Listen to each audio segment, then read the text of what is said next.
Right, red light is on and we are live. What is up, everybody? Aaron the dog back with another breakdown number 3 of the week. UFC 267 is amongst us from Fight Island, headlined by Jan Blachowicz versus Glover Texiera, as well as Petr Yan versus Corey Sandhagen. Those are both for titles, the middleweight or the light heavyweight and bantamweight, interim bantamweight titles respectively, as well as 13 other fights. It is taking place from Abu Dhabi, so it's starting at a special time of 10:30 a.m. on Saturday. So definitely want to get those bets in early Friday if you're waiting for the weigh-ins or whenever. But yeah, early fight night, Halloween weekend. Lots going on. Just had the PFL championship last night. Up and down. Got Montes against Clarissa Shields. Lucky Box did get Cooper. I missed that one, but a few other ones up and down. But yeah, I mean, it's been a good week. 4 or 5 on the Contender Series. Continue to see good growth out of the channel. Unfortunately, just going to be me tonight for the breakdown. Life happens. Things are very busy. So just unable to be joined by anybody for this breakdown show, but I'm sure they're all doing great out there. And I love to anybody who's joining. Decided to go a little bit early. Hi, Thamaris. Good to see you here. Appreciate you joining me. It's just going to be me today, but it's all good. But yeah, it's 267 this week. I will be live at 268 next week. It's been a long day. I've been busy, had another podcast right before this, all things that no one frankly cares about. You guys are here to get some reads on some fights, so let's go ahead and do this.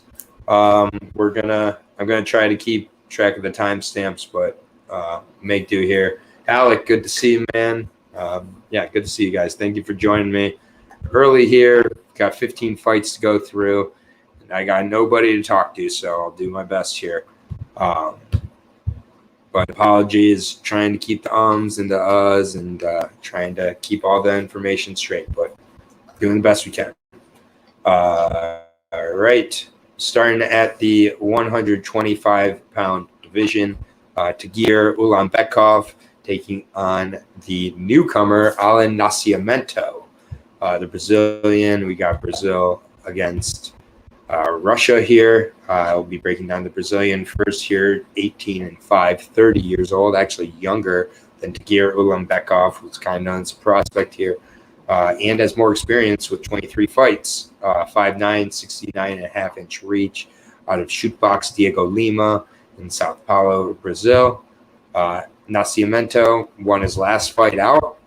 It was his first fight since he was on the Contender Series, losing a split decision to Rolian Paiva. He won in July of this year, getting a rear naked choke win over a 5-2 opponent in Ivaldo Lima, who faced next to no competition. So kind of hard to really tell. His losses, 2 split losses to Paiva and Yuki Motoya. No shame in that with Ryzen either. Those are 2 pretty high-level opponents to lose to in his last few. Even Bruno Azevedo was 12-2, but again, losses early to Will Campuzano and Ricardo Ramos. Again, has not been finished in any of his losses. They've all been decisions. The last 2 have been split decisions. So he's definitely a very tough Brazilian. I've been able to watch a little bit of his tape. He definitely is a grappling first type of guy. He has some decent striking, but it's the grappling that's really getting him the wins that he is looking for here. I think that it's kind of weird. He fought in the Contender Series in 2018, lost a split decision there, and then, thank you, Thamaris. I appreciate that. You're the best too. Let's win some money this weekend. Let's keep it going. We had a great weekend last few, so hopefully we can keep it going. But yeah, I mean, he's faced a so-so level of competition. Good Brazilian Jiu-Jitsu. I believe he is a black belt. The stand-up is so-so, but he's a tough guy for sure. A decent-sized flyweight as well at 5'9", so definitely like to see that. I think this is an interesting guy. I think his path to the UFC is kind of interesting, having 2 fights in the last 3 years and getting there on a 1-1. But Tagir Beckhoff, 12-1, 4 straight wins for him. Had a win over Bruno Silva last October for his debut. Honestly, I think that's a fight that looks better now. Nice. You won 300 on a 3-team parlay. Nicely done, Maddie. I'm guessing you had Montez in there with somebody. But yeah, well done, Maddie. Shout out to you and Girly MMA podcast. But yeah, with Tagir, his only loss came by a majority decision on Fight Night Global against Olga Zumagulov. We know how good he is. Other than that, he's faced a good level of competition throughout his career. Not incredible. And then the UFC, Bruno Silva was kind of struggling at the time he beat him, and he didn't really look that great in it. Some could argue Bruno Silva might have won that fight. And with how Tagir Beckhoff had been kind of touted, I was expecting a little more, certainly, than what I got. But, I think this is a closer fight than people are going to think. What up, Dapper? Good to see you. By the way, we're 1 away from 250, so go tell a friend. Very proud in a couple months to be up to 250 subscribers, and everybody is tremendous. So good to have you here, Dapper. I feel like a lot of people go to Tagir Beckhoff, say he trains with Khabib, he trains with Saeed, trains with all these guys, but I haven't been that impressed from what I've seen so far. And I just don't know how good Naciamento is. I do think Naciamento's grappling and length could give a lot of trouble, though, to Tagir in this one. I'm leaving this one completely alone. I'm tempted to go with the side with the Brazilian.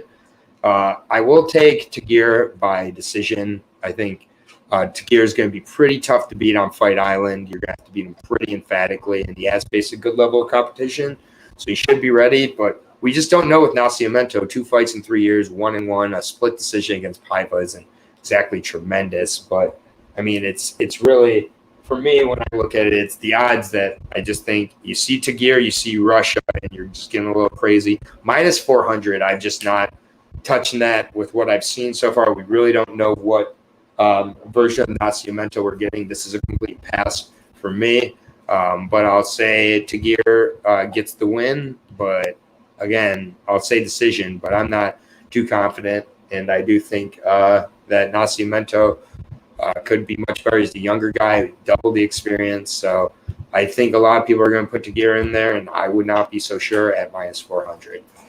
Moves us on to the next fight here. This one is at the 155-pound division.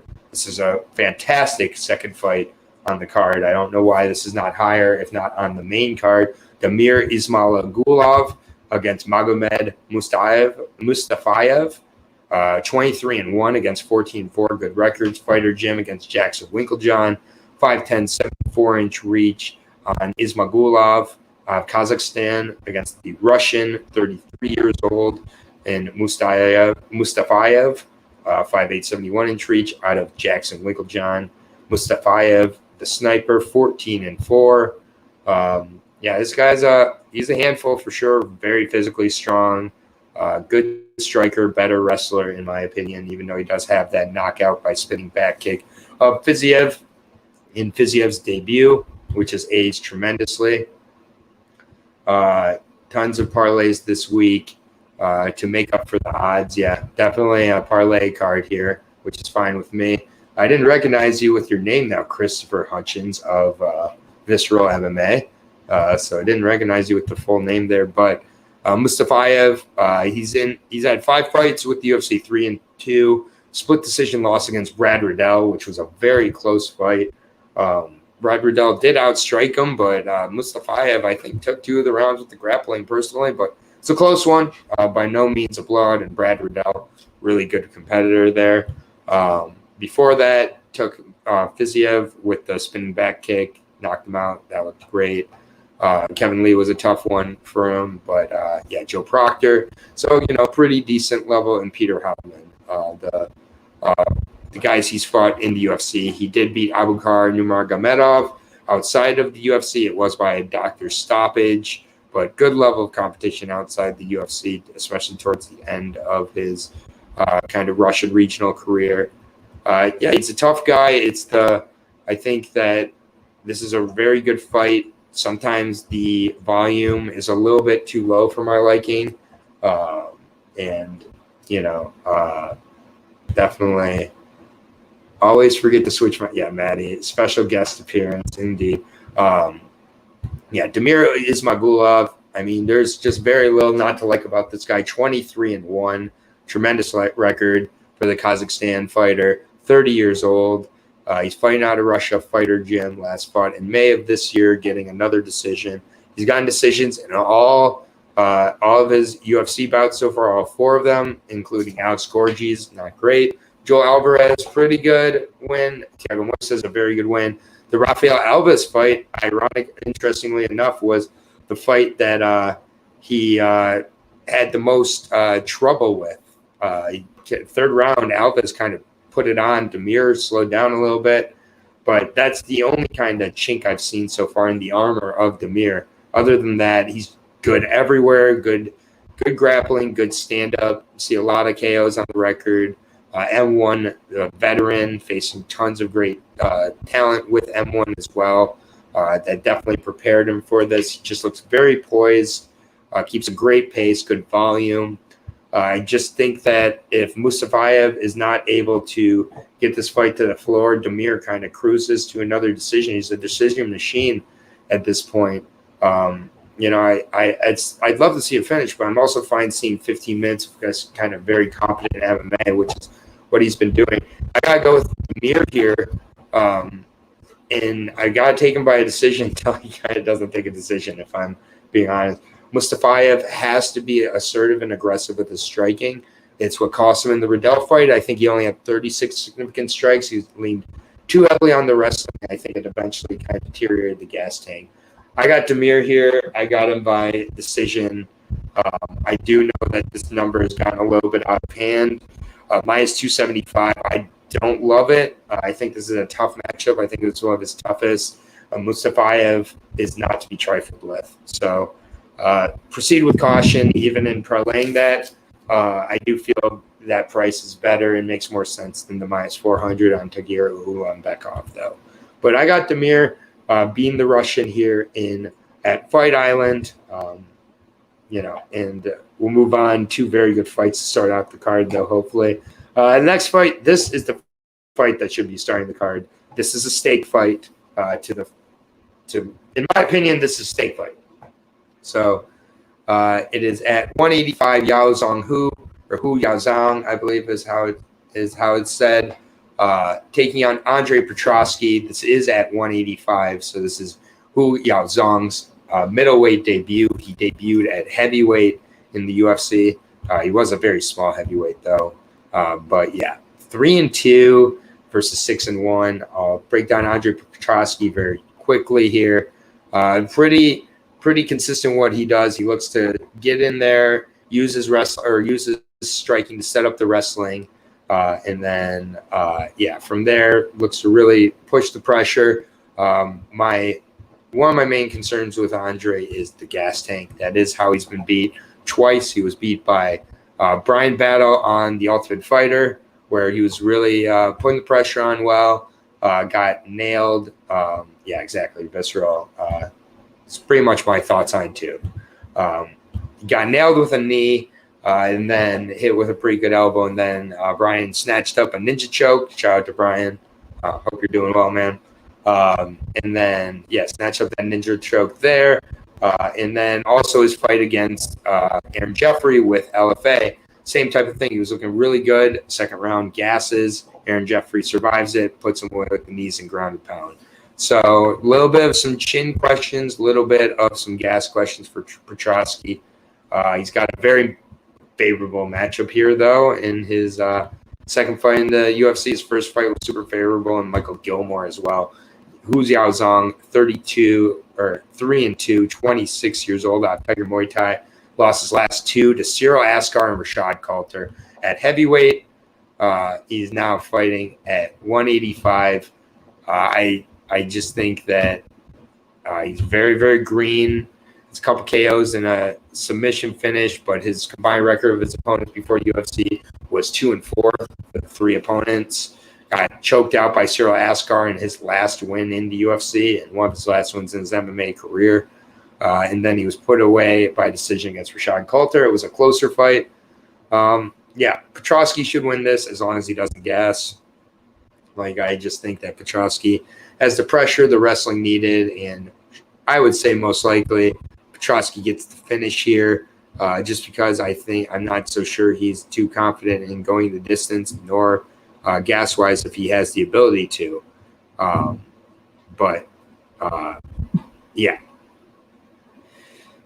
Laurent Murphy, it's just one of these things where I don't have a huge read on this card or on this fight. I do think Petroski should win it. He's the better guy. I don't know how much better Hu Yaozong has gotten in his time off. Always going to look at 185. He wasn't a particularly big heavyweight. If he can extend the gas tank on Petroski, that's how you beat him. If this gets in the third round, I get nervous. Petroski minus 230 plus 185 on Hu Yaozong. I'm going to take another favorite in Petroski. Minus 235. Getting close to about the limit I'm unwilling to bet it on. I'm going to go with the favorite again. That is 3 straight favorites to start out the card. I do like my dogs, but, got to go with what's there. So next fight, Makwan, Amir Khani versus Laurent Murphy. This is a tremendous matchup here.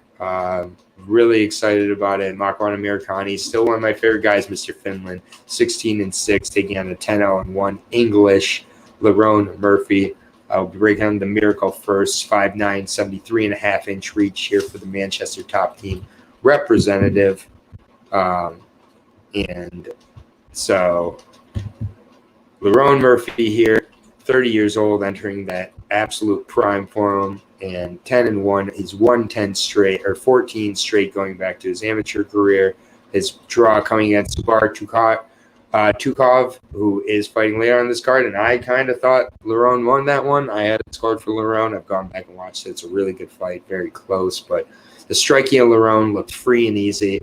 In the next fight against Ricardo Ramos, got the impressive ground and pound finish, and then had a really electric fight with Douglas Da Silva de Andrade. Kikai Akagi, good to see you here. Thanks for joining, man. Manny, I agree. This is a great fight. Laurent, I just like what I'm seeing out there a lot. Had some visa issues that kept him out of his fight with Charles Jourdain. So it was not an injury. It was visas. So that is good. I think he's been getting very ready. You see the KO finishes for the most part, his strikes, but his grappling has really come along, especially defensively. It's going to have to be on full display here against Makwan Amir Khani, one of the best Tapology pictures out there.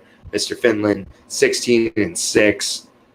He's lost 2 straight, though. Hit a little bit of a snag for the SBG Ireland product, albeit against Edson Barbosa's last time out against Kamwela Kirk, though.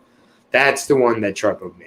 The loss to Edson, that's fine. The loss to Shane Burgos, okay, they weren't particularly close fights, but very high level of competition and everything. It does seem Amir Khani is first round, second round, Anaconda, or Dar's choke, or bust, though. A lot of first round, second round finishes. He did have a split over Jason Knight, not a great looking fight, does slow down. I think Laurent is really going to push the pace here. Fernando, good to see you, my friend. Just good old solo breakdown today, but good to see you, man. Thank you for stopping in. Hope all is well with you, my friend. I think Makwan, when the pace starts getting pushed, he either kind of pulls back, tries to survive to the bell, or even kind of looks for the way out. I think Laurent is primed for a finish in this one. The defensive wrestling's got to be there. Once that's there, I love Laurent. I think Laurent matches up beautifully. The cardio should be there. The power should be there. I personally think he gets a finish inside the distance. I think he gets a finish by KO. So I got Laurent by KO. He's a minus 310 favorite overall. I would parlay that. It's one of the bigger favorites I feel comfortable with on this card. There's a chance it goes to a decision. Makwan has shown toughness, but I think that Laurent really is able to extend the defensive grappling and push this with the striking. Makwan looks for the way out, somewhere in the second or third round. TKO for Laurent for me, minus 310. It's a steep card overall, the prices you're paying on this card. So, but yeah, I like Laurent Murphy in that fight. The next fight, this fight's a so-so fight for me. This is at 205. It's between Michel Olenjacek, also known as Lord Juicer, and Shamil Gamazatov, and Kakai agree. Makwan does fade quickly. Laurent will TKO him standing. Laurent is in a lot. He's in a lot of mine too, man. So we're in this together, brother. So good luck to you.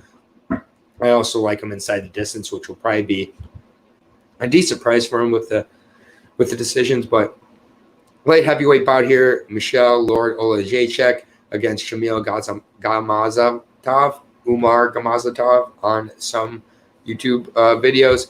14-0 for the Russian Sambo product here. Very impressive. His UFC debut, less than impressive, against Klidson Abreu. He actually took a split, was on his back foot quite a bit in that fight. Klidson was, definitely pushing the pace and everything like that. And I think that kind of Shamil has trouble fighting off his back foot. That's what it appeared to me after seeing that. Rodney Wallace had a similar type of approach. That's why those two fights were splits.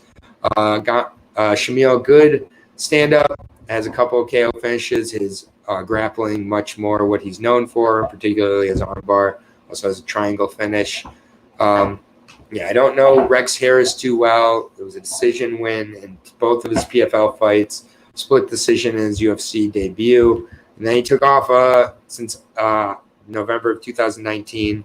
Was supposed to face St. Peru coronavirus against it. Then Shamil had to withdraw from his next 3 fights, one of which for visa issues, 2 for injuries. He's a decent striker, decent grappler overall, just a good Sambo style MMA product. Does have a win over Vladimir Mishushenko, not Madushenko. Michel Olenjacek, Lord as he's known, 15-4. There was a point where he really looked like a rising prospect in the light heavyweight division. He's still only 26 years old, a bit undersized for the division, kind of a little bit soft, but seems to do okay. Modestas Bukauskas, an example of him completely using what's up, Miz? Good to see you. Example of Modestas getting just pressured by Michel, and Michel getting the finish getting the decision because of that. Had been known for a finisher in quite a few of his bouts. Got a finish on John Vellante, got a finish of Gadzumar Antigulov, both in the first round, however. Next 2 fights against Ovince St. Peru and Jimmy Crute, he was submitted. I think that's got to be the route Shamil looks to take this. I don't have a lot of faith in Shamil. I've taken a lot of favorites so far on this card. I'm going to take Michel Olenjacek here. I think the stock's a little bit low on him with the split and then the 2 losses by submission. I think that obviously is the part of his game he's been working on. And Michel, he should be a 185er, but I'm okay with 185ers going up to this 205 division. I do think it can benefit him, and speed-wise, he looks really good. The power translates up, so I don't have too much of a problem with it. I'm a little worried about how he's looked post-USADA, but I'm going to take the dog, Michel Olenjacek here, plus 120. I'm sure that the KO prop is not going to be much higher, so I would just take it straight up as a dog here, plus 120. I don't hate it, don't love it, but I like Michel here. I would say that Michel ends up getting the finish, but Shamil, if he can just keep the volume, keep the pressure, I think he can keep Shamil. Keeping Shamil on his back foot is key to eliminate the wrestling, eliminate the striking power, just overall. Shamil on his back foot, he struggles. So next fight here is at 170. another one of my favorite guys in the UFC here, and Eliza Dos Santos, Zaleski, Capoeira. Bunny, good to see you here. She has arrived. What is up, everybody? Your moderator has arrived. Moderator Bunny, good to have you here. But Eliza Zaleski Dos Santos taking on Benoit Saint Denis, as French are. And Kakai, I'm from Poland, and fun fact, his trainer is more popular than him. He's a wild man. Good to know. And then, yes, happy birthday yesterday to Alec Miller. He was actually in the chat earlier. I'm not sure if he's been able to stick around, but happy birthday, Alec. But yeah, great. Dogs, perfect. Dogs when I'm on a solo podcast.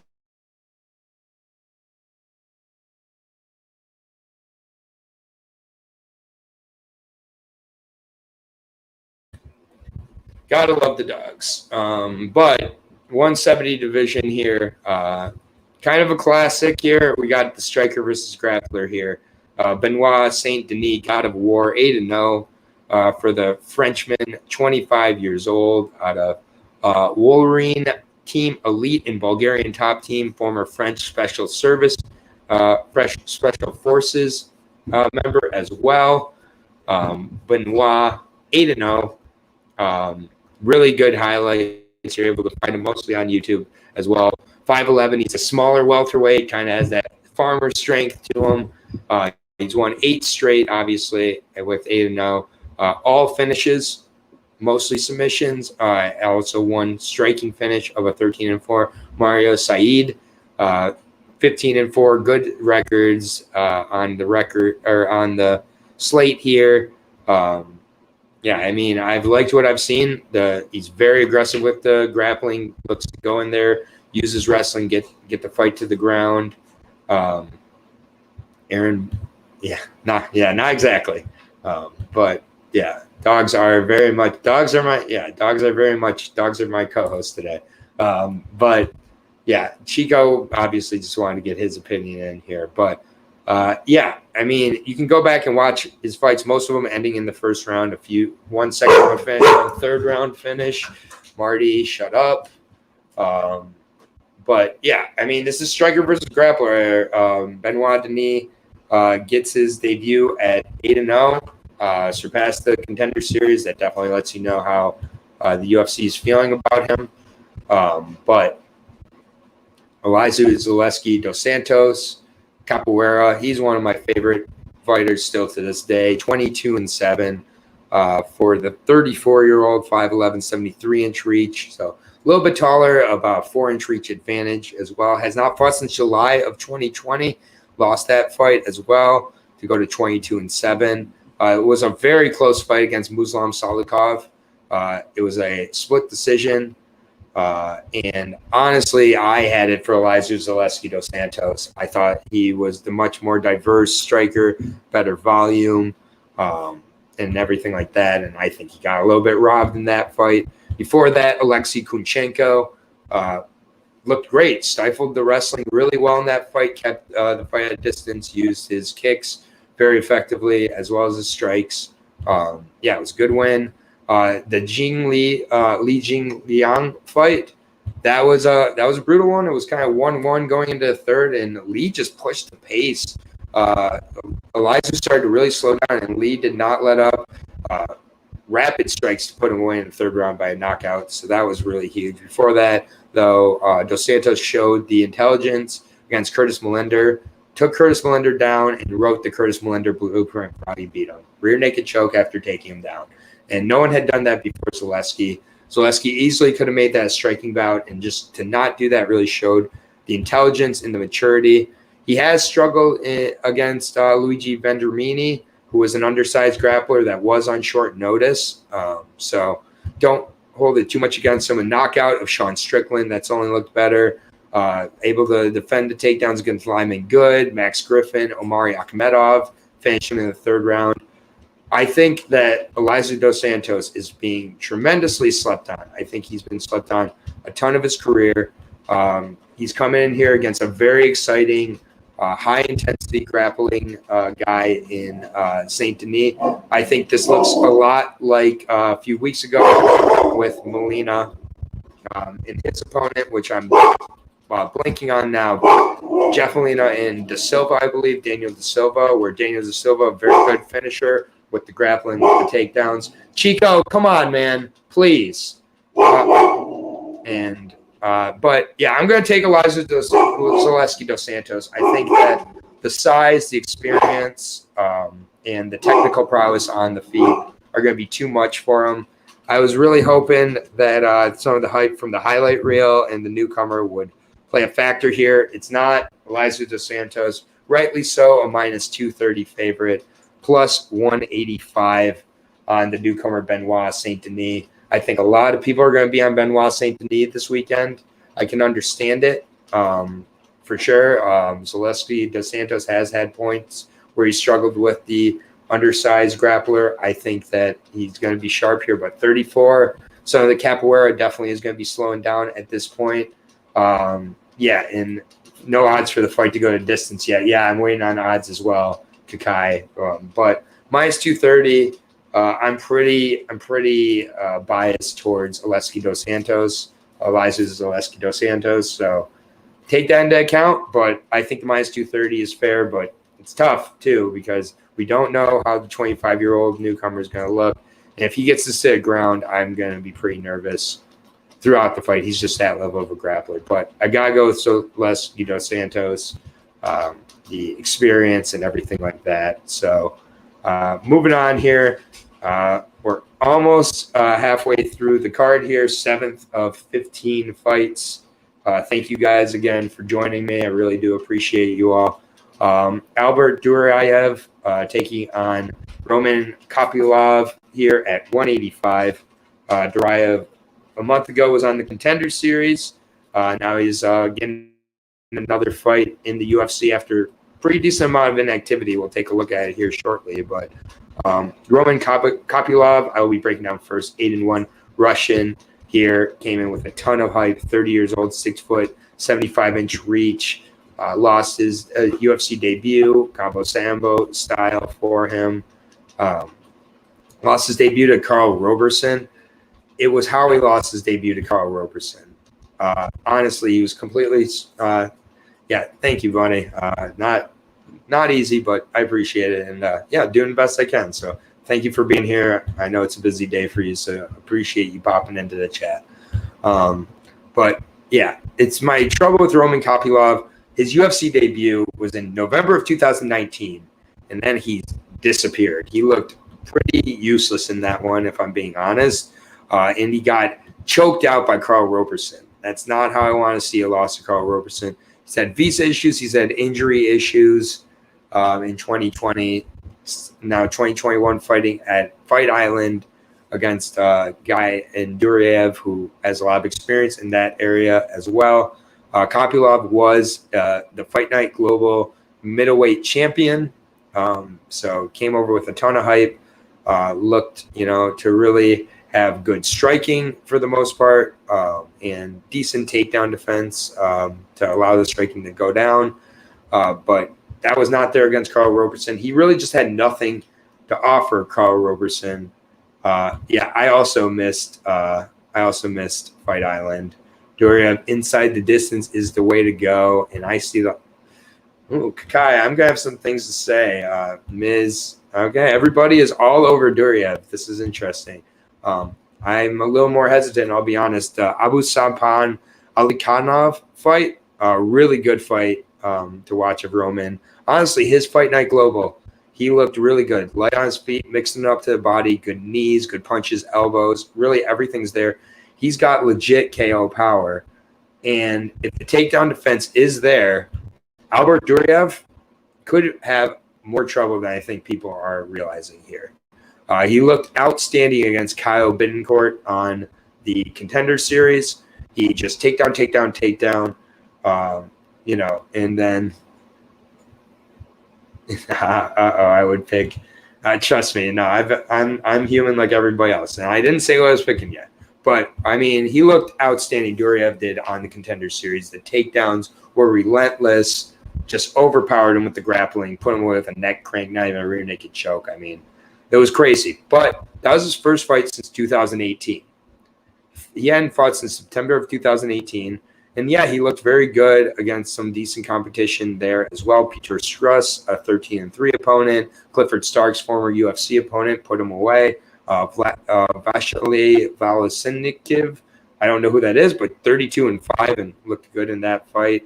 Prior to that fight, got knocked out by him. I mean, again, faced a very good level of competition here. Ustramaged Agatia Doriav, a 7-1 opponent, 21-1 opponent.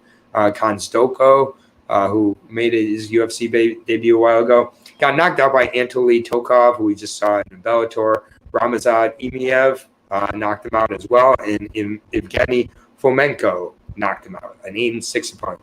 That's my worry with Doriav, is if he can get the wrestling going and he can, calm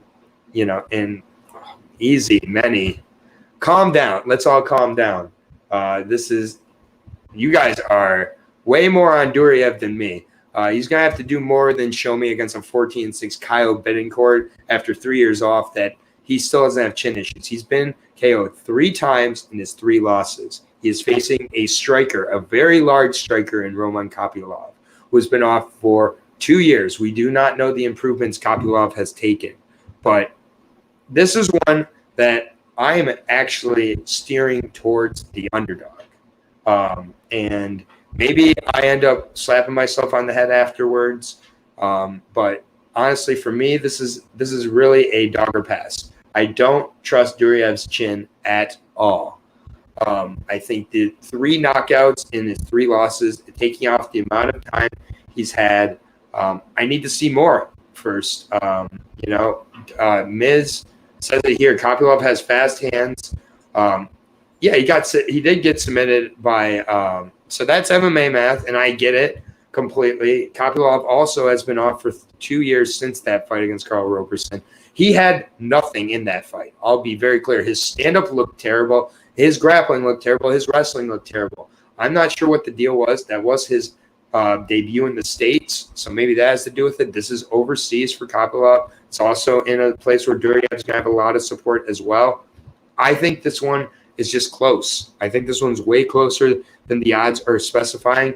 Kyle Bettencourt was a terrible opponent for him to face in the Contender Series. It was set up for Doriav to win. Doriav should not have been on the Contender Series, but him being on the Contender Series lets me know a little bit that there are some doubts here within the UFC.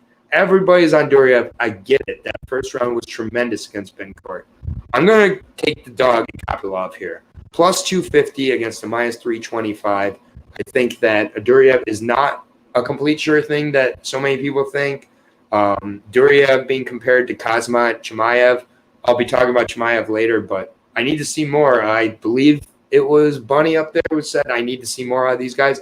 That's what I need to see. I'm not heavily investing on Roman Kopylov here, but the way you beat Doriav is with hands, knees, feet, elbows, KOs. He's been KO'd 3 times. I do think that is part of what he was taking the 3 years off for. Maybe he was looking into, I'm not sure. I really don't know. But Doriav is not Kazmat Chimaev. He is not, to me, a minus 325 favorite in his debut. So for me, it's a dogger pass. I think a lot of people are saying Doriav is in their parlays. They're thinking he's a lock. I've seen. I'd slow down on that, everybody. He looked good against Kyle Bettencourt. Kyle Bettencourt was never, ever, ever making the UFC. Now, will we know after this fight? Maybe Roman Kopylov never was supposed to be in the UFC. Roman Kopylov is a middleweight champion with M1. And then Bruce Buffer's dream. Yeah. Speaking of Bruce Buffer, he's out with COVID this week. So we got Joe Martinez this weekend. Hopefully Bruce can make it to New York City next week, though. But that's our 7th fight. We're at the halfway point now. Zubar Tukov against Ricardo Ramos. Doriav is a lock. Got it, Devin the Dude. Good to know. I personally don't believe in locks, especially on debuts after being off for 3 years. But maybe he looks like a lock after this. But I need to see some more before I'm locking him in at minus 325. That's for sure. But yeah, move on here to the next fight. As I said, Ricardo Ramos, Sibera, Tukov. Ricardo Ramos, I'll be breaking down first. 15-3 for the Brazilian. Still only 26 years old. Team Alpha Male. It's where he trains out of now. 5'9", 72-inch reach. 140 for the 145er out of Sao Paulo, Brazil. Look a little closer into his record here.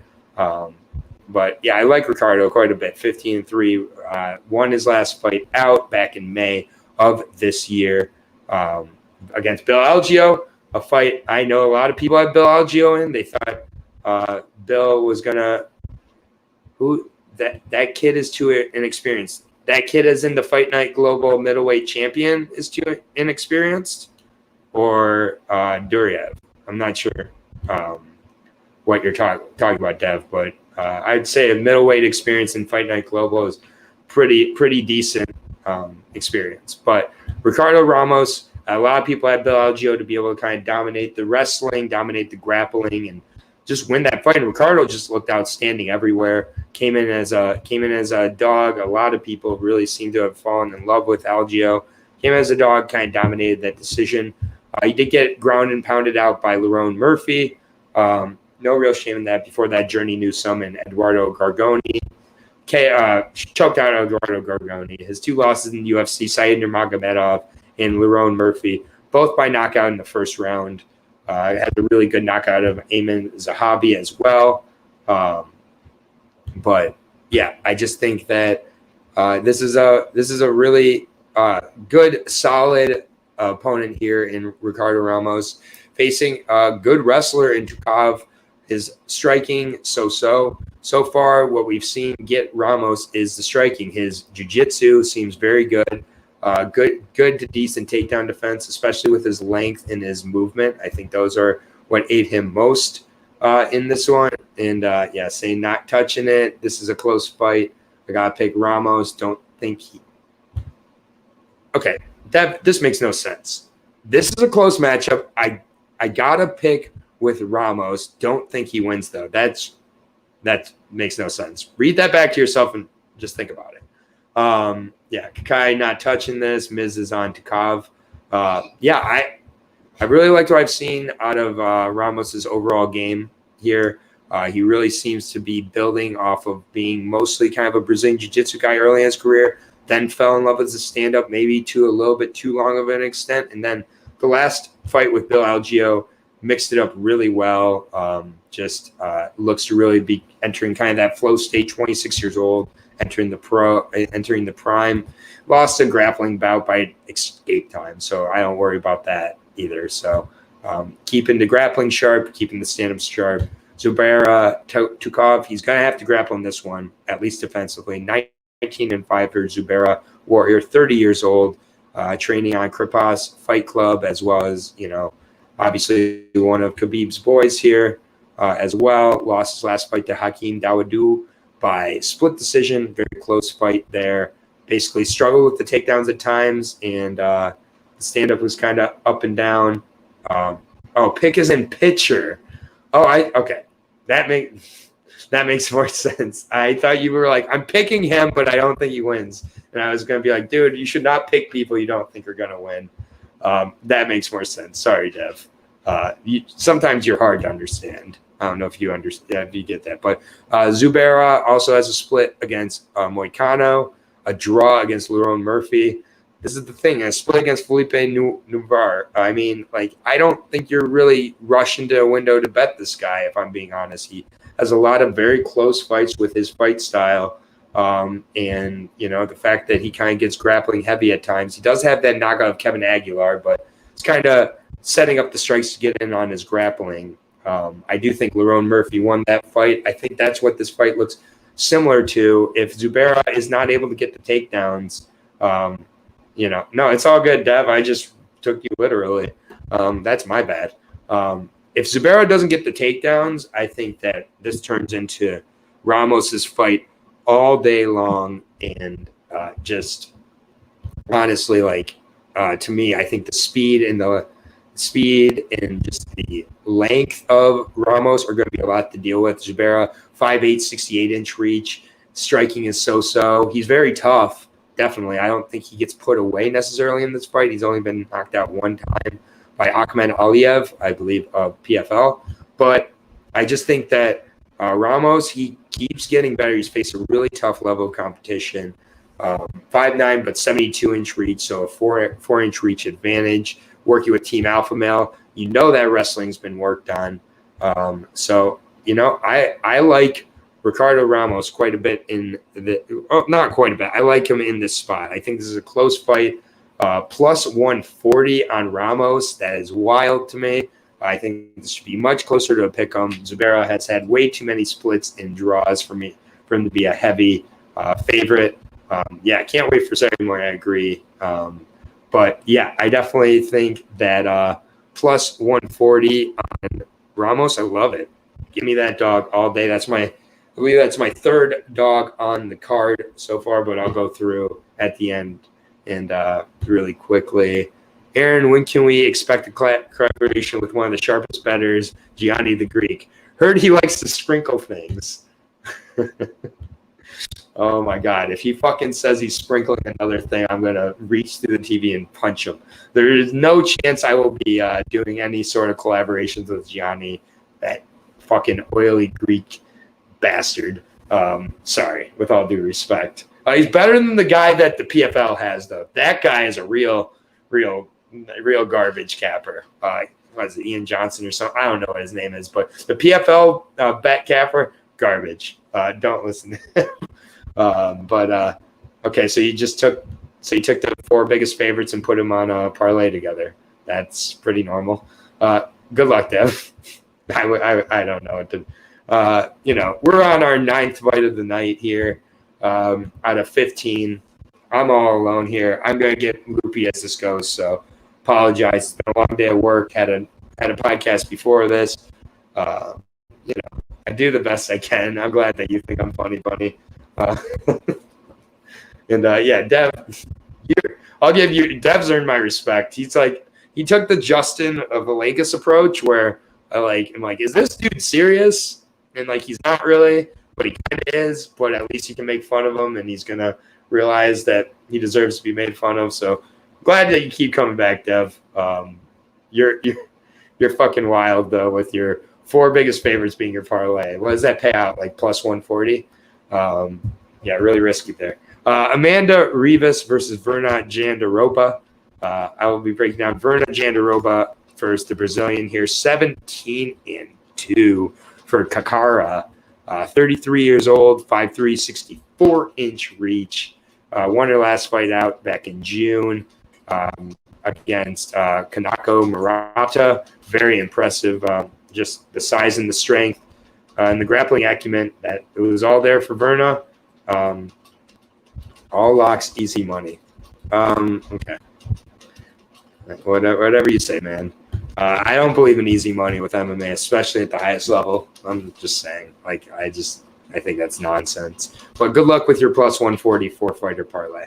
Kanato Murata looked really good in that fight before the stoppage, and Murata was 12-1 coming into that fight. Good momentum.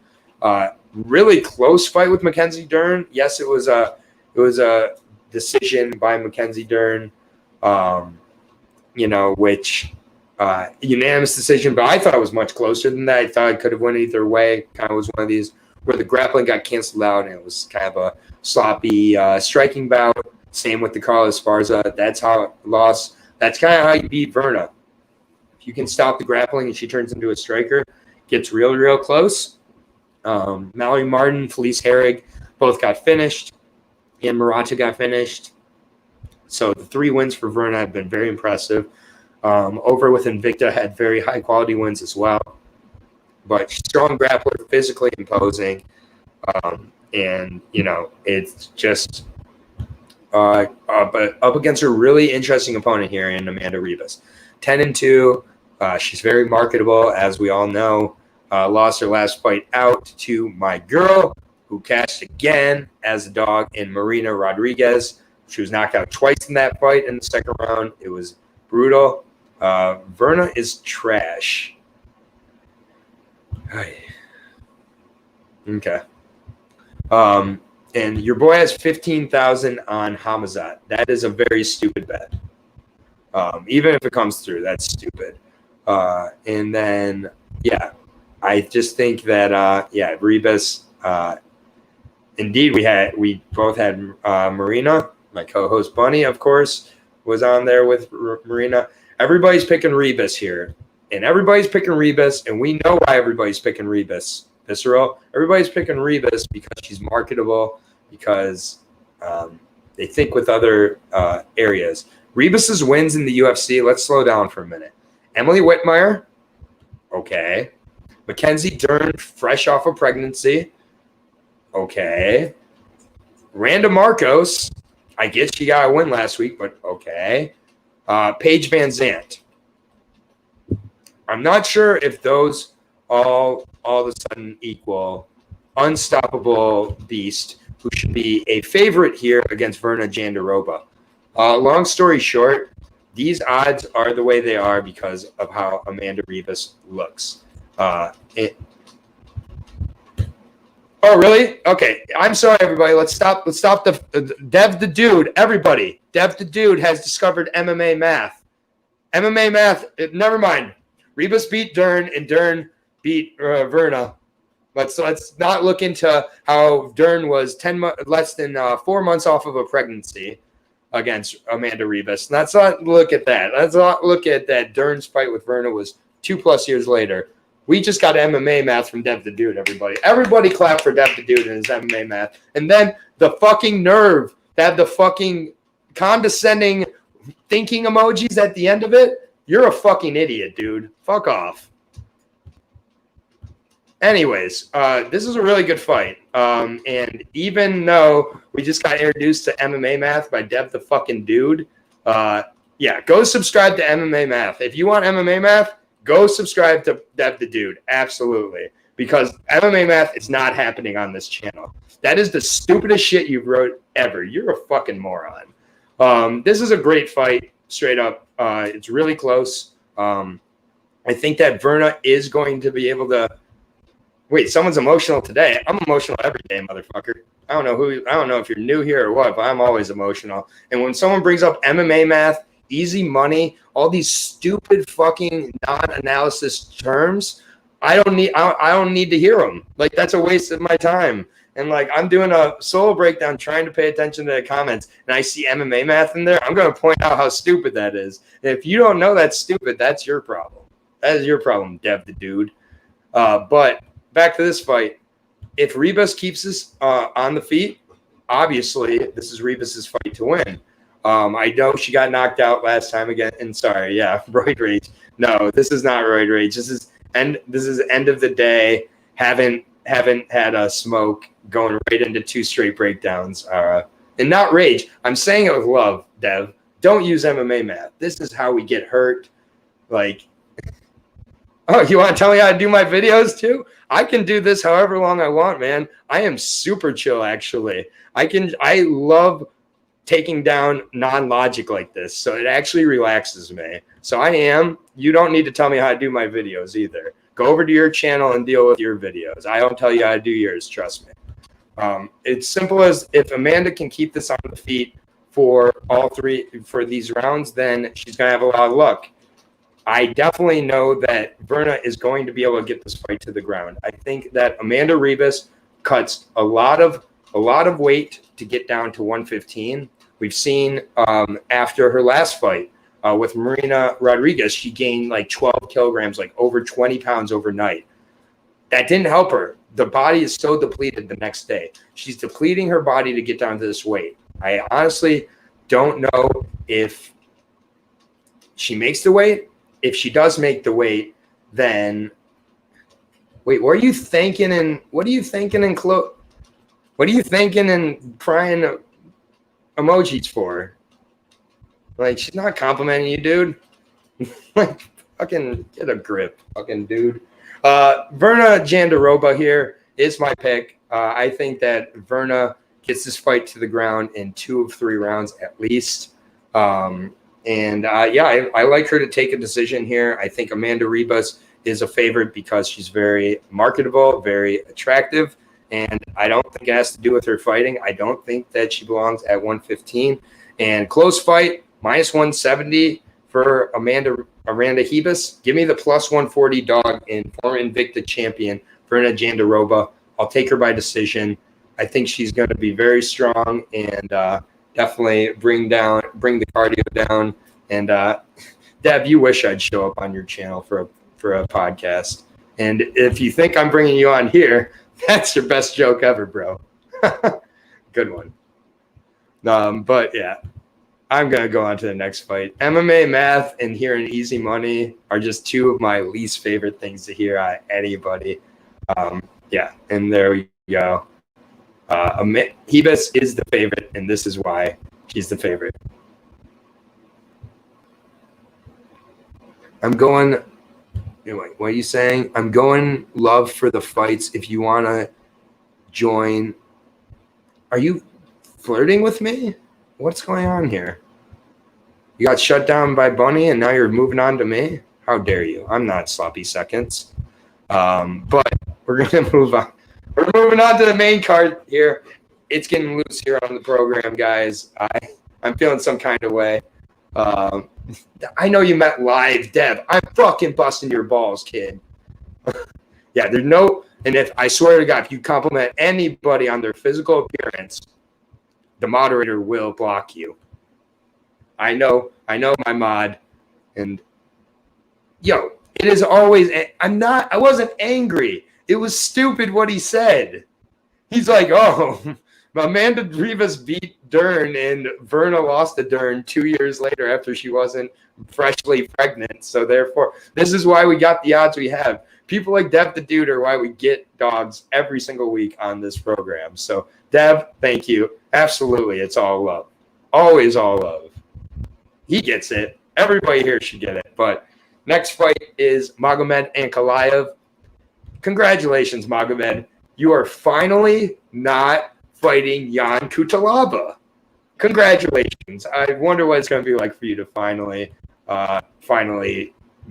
take on someone who isn't named Jan Kutalaba. In Volkan No Time Ozdemir, the Swiss fighter, 32 years old, 17-5 against the 15-1 Magomed Ankalaev. No Time, I will be breaking down first here. Volkan Ozdemir. This is our opener for the main card, and it's a banger of a main card opener. Reminder, people, the main card is free on ESPN Plus with your membership. So ESPN Plus membership, you get to watch the whole card. You don't even have to steal the stream like Dev the Dude does, because we know Dev the Dude never pays for a pay-per-view. I can guarantee that shit with how I can just guarantee he's one of those people. So you can watch this one on ESPN Plus for free in the afternoon at that. So this is going to be dope. This fight, though, Magomed, a lock again. Okay, sure thing. There's just locks all over the card. Congrats. But Volkan last lost to Yuri Prokaskis. Really good first round. Second, and towards the end of the first round, really kind of gassed, started taking some shots, and then had some trouble. Before that, though, Volkan had a split decision over Alexander Rakic, which cannot be looked past. We see where Alexander Rakic is at. And Dev the Dude is Aaron's lost brother. Oh, my gosh. Plot twist just got crazier. Yeah. And, yeah, I'm going in on anybody who says locked or MMA math. I will always do that. But, yeah, Volkan, he had a win a couple years ago over Alexander Rakic. We've seen how good he is. He's a contender for sure. Knocked out Ilir Latifi in the second round. Losses to Anthony Smith and Dominic Reyes and Daniel Cormier for that 3-fight losing streak. I mean, it's rough, but the way he came into the UFC, he looked very, very good. Had a couple quick finishes of Misha Serkinov and Manua, but I think that Volkan, he got a little bit figured out along the way here, and just kind of throws looping strikes. And let's see. I'm one of the biggest fans you'll find, my G. Don't need to pay for a damn pay-per-view. Yeah, you're lost. And then, yeah, the losses, those guys, nothing to be ashamed of. And then Visceral, did he look like that against Krylov? And then, but honestly, Volkov, Ozdemir, he's, been a very exciting fighter so far. He did lose in Bellator against Kelly Anunson, the grappler, the wrestler, also for his other loss. So does seem to struggle with wrestlers a little bit and the grappling side of things. He was knocked out for the first time against Yuri. We saw how good Yuri is. Magomed might also be that good, though. Magomed is an extremely technical, sharp striker. And, I just think that it's been a tough couple of years for him because he's had to keep fighting Jan Kutalaba over and over. That fight was set up over and over again. And then he finally beat him. He beat him twice, really beat him 3 times. Then took on Nikita Krylov. Against Krylov, he looked okay. Very good technician, well-rounded, but honestly, he looked a little bit like he was lacking a little bit of the finishing power or finishing kind of tenacity he had against Jan Kutalaba. I kind of noticed against Dalcha Lambagula as well. He tends to kind of cruise some decisions at times. And that's what ended up costing him against Paul Craig towards the third round. He just kind of slowed down and really, just really gassed, for lack of a better term. He ended up getting put away in that card. He slowed down in his last fight against Krylov in the third round. It does seem towards the third round, if you can get it there and push the pace, you can have some success. But that's not Volkan's game. Volkan is a first round or bust finisher here. Straight shots get there much faster than looping shots. You have the over 1.5 on this fight. I personally, I don't know. I don't hate it. I think Ankalaev gets the finish in the second round. It's just a matter of when in the second round. So depending on the price you got, Kakai, I don't hate it, but it's a tough one for me. I am going with Ankalaev, though. He's just too technical, too crisp, and I think that he's going to kind of get on a run here. I do think this is being set up as a fight for him to get a finish and really get the public more attuned to him. So, I like Ankalaev here. Magomed as a -300 favorite, plus 235 on Ozdemir. This is parlayable to me. Got a ton of -300s and above on this card. This is one I think that's more than likely to come in. So I will take Ankalaev in this fight over Ozdemir. Second round TKO finish for the Russian here. But great way to kick off the main card here. The main card, the entire main card is incredible, frankly. Next fight is at 170 pounds. Always great picks there. Thanks, man. What did you get on? I went 5 of 6 on Tuesday. So, I'll take that. I picked Alexander England, who I think got eye poked, but either way. In Poland, 1.5 is for some reason just first round, so I should be safe. Okay, well, you just got to get it past the first round. I don't hate that at all. And then, but Contender Series has been killing it all year, so I've been loving it. But this is the next fight. It is at 170 pounds, return of Kazmat Chimaev here, taking on Li Jin Liang at 170. Kazmat finally making the return over a year later after kind of his burst onto the scene. The 27-year-old Swedish fighter out of All-Star Training Center, 6'2", 75-inch reach, taking on the 6', 72-inch reach of the China top team member, 18-6, Li Jin Liang, the Leech. Kazmat 9-0. We know Kazmat smash, 10 straight wins going back to his amateur. Knocked out Gerald Mearshart in his last fight in 17 seconds over a year ago. Had some major COVID issues. He was set up to fight Leon Edwards 3 straight times and was going to be a favorite. And I just think that this is, Kazmat does seem like the real deal, but he's been out a year, had thought about retiring. We don't know how he's going to look coming back post-COVID. And he also kind of goes between 185 and 170. So A year later, he looks very, very big. I saw the weigh-ins or the face-offs today, and definitely was one where, I mean, he's just got such a significant size advantage on Lee. It looks like a 155er against a 185er. I definitely had Leon Edwards against Kazmat. Blessing in disguise that Leon had to pull out and then Kazmat had to pull out because he was not winning that fight. But Reese McKee, John Phillips, Gerald Mearshart are his finishes and wins in the UFC. So in 2020, Kazmat and Kevin Holland were the fighters of the year. The future, never going to be touched, like contenders, right? Let's look at how Big Mouth has been doing lately. Not so great, right? There's pretty much a complete 180 on Kevin Holland at this point. He just lost to Kyle Dawkins, and it got changed to a no contest afterwards because of a headbutt that happened way before the finish. And then before that, he lost to Derek Brunson, lost to Marvin Vittori. So all of a sudden, Kevin Holland, not a fighter of the year anymore. Kazmat's been out during all that time. We don't know how good he is. He has been out for quite a while. He looks in tremendous shape, and the COVID should be past him. So it's really the only question I have here. Frankly, in this fight, Kazmat versus Jin Liang, Kazmat wins this fight. He should. He's going to be so much bigger. Leon would get KO'd. Oh, my God. Okay. Levels to this game. Sure thing. Yeah, but just Kazmat looked really good. The striking's there. The submissions are there. The wrestling's there. Whatever he wants to do, he's doing. He's finishing these fights relative ease.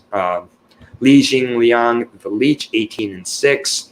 Won his last fight out against Santiago Ponzinibbio. That was a fight. Ponzinibbio was returning from a pretty heavy layoff, as was Kazmat here, and everybody was expecting Ponzinibbio to come in and knock him out completely, just put him away. And Ponzinibbio was the one who was put away in the first round. Really good striking on display from Lee in that fight. He's a tricky guy. Neil Magny was able to wrestle him, though. And I do think the wrestling is where Kazmat takes this fight and wins this fight. Aaron, what are you betting this weekend, and can we see some betting slips? I'll think about showing my betting slips at some point, but I don't sell my picks. I frankly bet as from leisure first and foremost, and I never make claims on my winnings on here. But yeah, I can definitely show some bets as we go here. I just would have to figure out how to do that. But I'll let you know what I'm betting towards the end. I'll give some of my bets out. But Jin Liang, three straight wins, being over Zaleski Dos Santos. Very good win there, knocked him out. And then David Zawada, a knockout. So he's got tricky knockout power, and he keeps that knockout power through the entire fight. He got second round finishes, first round, third round finishes. That is something I really like. I just am, after seeing the weigh-ins, the face-offs today, not the weigh-ins, but the media face-offs today, Kazmat looks absolutely massive. He looks very confident here against Lee. I think Lee's got a puncher's chance, and that's it, honestly, in this one. But Kazmat is a minus 575 favorite. That, to me, is just monkey. That is a crazy odds there. Fight finishing inside the distance is minus 300. They're expecting this fight to be finished. I'm expecting a finish of the Kazmat inside the distance. I would think that it comes, I think it would come through the wrestling, but Lee, again, he's been finished one time by a rear naked choke. Otherwise, all his losses coming by decision. Kazmat probably gets the mount, smashes to finish, but somewhere inside the distance, but you're getting like probably minus 250 to minus 225 on Kazmat. And then you don't think Lee could maybe get, I do. That's what I said, Justin. Lee's got a puncher's KO chance. If you're betting Lee, bet him inside and bet him by KO for maximum value. But I think that the question with Kazmat, is, does an athlete recover from COVID or not? This is still very, very new, and Aaron is stealing your sharp bets. Aaron is stealing your sharp bets, Dev. Yeah, if anything, it's the other way around, Kakai. I always find it interesting when guys who have a YouTube channel are on here. Is your review out yet, Dev? By the way, your UFC review, or are you going to be taping it after this? Just curious. But that will do it for this fight. I do have Kazmat. I have him inside the distance. Minus 575 is a pretty annoying price, though, and going to be hard to work around to really get value. I'm not putting minus 575 in a lot of parlays either. So next fight here is at the heavyweight division. All right, cool. It's out. Good for you. Between Alexander Volkov and Mercen Tabora. I'll be breaking down Mercen Tabora first, the Polish fighter, 35 years old, almost 36, kind of surprising, does not look it. 22-6 overall, 6'3", 78-inch reach, weighed in for his last fight at 250. The reason I'm bringing up the weight there is because I really, I'm busting your balls, man. Can we see for what wager? I don't know. How many units per play and what do you bet for unit? It's completely irrelevant, Aronis. What I bet for unit should not be your unit. What your unit bet, it's your units. It's irrelevant what my units are. So I'm actually not going to – there's no reason for me to go into that, honestly. And you want to see my bet slip for the inside the distance on – I'm not sure if I'm betting it yet. I'm suggesting what – all of my suggestions are not plays I've made yet exactly, but they're how I would bet them if I were betting them. But again, like I'm not trying to sell picks here or anything like that. And I got a question earlier, I thought from you about bet slips, but I'm not posing bet slips as of now. And your units is your units. It's irrelevant what my units are. We have different financial situations. So I'm not trying to compare myself at all. And, so that's it. I get a lot of people share their bet slips and everything. I'm not doing that not as of now. Maybe I will along the future, but this is still a newer channel. And as of now, I'm doing this just as a form of passion and to kind of express MMA to other people. I'm not trying to make people jealous of my winnings or anything like that. But I will consider adding bet slips as we go here. That's just not something I'm doing as of now. It's not really something I've thought of or a motivation for me in doing this channel, but I respect the question there. Mercen Tabora here, 22-6. Hopefully that makes sense. 22-6, 35 years old, coming off of he's on a roll right now. 5 straight wins for the Polish product since the 2 finishes by strikes to Augusto Sakai and Shamil Abdurakhimov. Also got knocked out by Derek Lewis. So kind of had a string of 3 of 4 fights where he got knocked out. A little bit of questions about the chin. For a lot of those fights, he was coming in towards the 260 limit. And, definitely when he's pushing the 260, 265 limit, I get concerned because it does seem that when Tabora's at that limit, he's not in the shape he needs to be at heavyweight. The guy needs to be in the 240, 250 range for me to feel confident in him and his conditioning because he just so much relies on the movement, relies on the volume, has the ground and pound finishes last 2, but it's against Greg Hardy and Walt Harris who gas, so quickly. So, it's just like that's hard to tell. But Dog, let's see. How long have you been doing picks? I've been for almost a year. I've been doing picks for probably about 4 or 5 years, like on YouTube. I actually helped get another channel started with my British former friend, Layden. I'm not going to plug the channel here, but that is actually where Miz found me. So, Miz, how long ago did you start watching me on breakdowns? It was however long ago that was, but I've been watching the sport for since the Rampage Chuck Liddell UFC card. That was the first card I ever bought. So whenever that was, I think that was about 14, 15 years ago now. Rampage knocked him out in the first round. I was addicted ever since. Rampage was my first favorite fighter as well. So it's been hard to see what's happened with him. But yeah, Tabora, I just like what I see out of him, man. He's especially when he's weighing that 250-pound range. But he just moves really light on his feet. Good takedowns, good ground and pound, obviously in his last few. Just good overall game here. He's faced a great level of that's faced a good level of competition. The great fighters he's faced, he's lost to in Verdum, Derek Lewis and Sakai, who I do rate decently.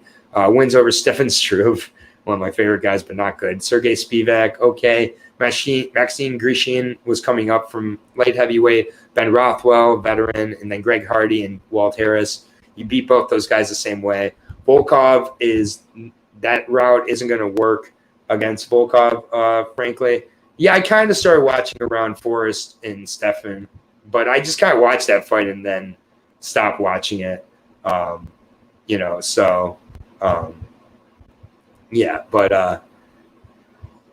Volkov here, not known for gassing, has gone 5 rounds in plenty of fights, seems to get better as fights go on, but, really experienced 33-9 coming off of a win back a loss, I should say, back in June to Cyril Gane. It was by decision. Just Cyril Gane is one of the most technical, if not the most technical. Justin, you're fucking hilarious. You're fucking hilarious. I love you, dude.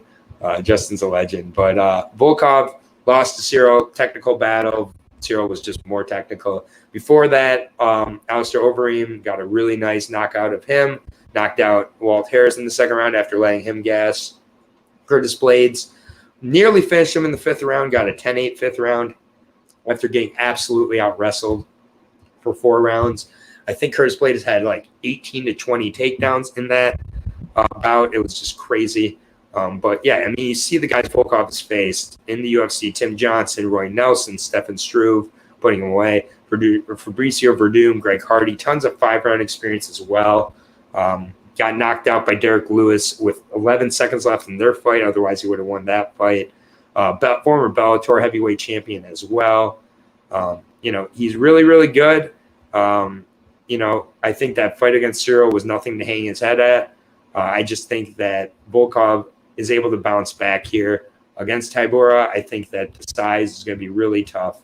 Volkov before the fight with Blades had an 86% takedown defense, which is the highest in the heavyweight division. I don't think that Tabora is going to have the takedowns to get it there. It's going to turn into a fight on its feet. There's a huge reach advantage for Volkov, as there is in most fights here. He's 6'7", only a 3-inch reach advantage, but those are always kind of interesting. And then the leg reach advantage as well. Tamaris, thank you, sweetheart. I just appreciate you. You're the first one into the chat too today with kind of the impromptu early fight setup here, but I really appreciate that, Tamaris, very, very much. Next fight we'll be getting to in a minute here. Sorry, just adjusting my power cord. So that was distracting me. And the odds for this one before we move on also, we're not in the craziest territory, but I hate this price on Volkov. -300 is crazy, but it does make sense, frankly. I think Volkov ends up taking a decision in this one, personally. I do think Tabora's able to solve some of those chin questions I had earlier, but I like Volkov by decision, cut down the price a little bit there. The bigger they are, the harder they fall. I'm going to take Volkov in this one, but -300, I don't love that price. It just seems like the prices on Fight Island have all just been way too big, frankly. You get this fight going the distance. I like it at +110. I think that's a great bet. I will be making that bet right after this card too. I think that this fight is close enough that it's going to a decision. So even money on this fight going to decision, I like it quite a bit. So I would take the fight goes to decision +110. Volkov by decision would be my specific prop, and then Volkov. I'm not crazy about adding it to too many parlays at -300 with how close this fight is. I think that you're better off proceeding with just a little bit of caution there. But that's going to move us on. We are at the third from the top. Thank you all again for joining me.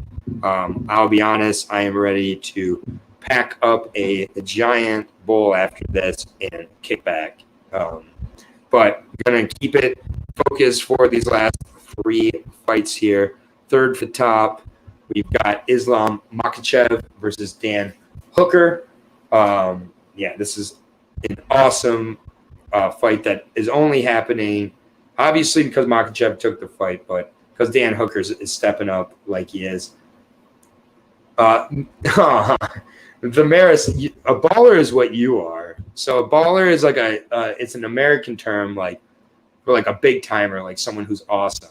So she said you are too. And Miss says he's never smoked. That's fair. I accept everybody. There's Chico Park because he is on Dan Hooker's side, maybe. But Dan Hooker 21-10 for the New Zealand product here at City Kickboxing, taking on the Russian Islam Makhachev, 20-1. Dan Hooker, 21-10. Definitely has been through it. 31 years old. Won his last fight out against Nazaruk Hasparat. I was at that fight. It was a tremendous fight. Both guys had a ton of issues going into the fight night. It was just a really good decision. Dan Hooker just beat him to punch better at the punches. It was really, for the most part, a stand-up bout. Can we talk about Dan Hooker's tweet, burn the boats? I don't know it. I didn't see that tweet. So if you want to copy and paste it in there, we can, but I don't follow Twitter very closely. Dan Hooker, before that, though, lost to Michael Chandler by knockout, had a fight of the year candidate against Dustin Poirier. The guys, he lost pretty brutally to Edson Barboza with a body punch, knocked out Gilbert Burns, though, knocked out James Vick. Great fight with Ala Quinta, a really close fight with Paul Felder that I kind of thought Paul Felder won, but close one. Dan Hooker, he's a savage, man. I mean, what more can you say? The guy took this fight against somebody. So often we say guys that people don't want to fight, but Islam is really someone that people don't want to fight. And 20-1 here, but he just fights like Khabib. Fights like Khabib with a little better stand-up and I think better ground and pound. It's really scary. I just don't know what else you got to say about him. He's won 8 straight since getting that first-round knockout against Adriano Martins on a cross left counter that just hit Makhachev in the right spot in 2015 in October. Since then, he's just completely been on a roll. Chris Wade tore him apart. Nick Lentz tore him apart. Gleison Tebow knocked him out in 57 seconds. The armbar of Cajun Johnson. Took on Arman Sarukian. That was Arman Sarukian on very short notice, but looked great against him and made Arman better. Out-wrestled and out-grappled the grappling wizard and Davi Ramos. And then finishes of Drew Dauber and Thiago Moises in his last 2. Thiago Moises, a Brazilian Jiu-Jitsu black belt. Really impressive. Drew Dauber, a tough guy to finish. I hate to say it, for Dan Hooker, he's got a puncher's chance. I think he's getting taken down early and often in this one against Makhachev. I think Makhachev is going to give him a lot of trouble. And I do think that Makhachev gets his 3rd straight finish. I hate to say it, but I think he gets another submission here.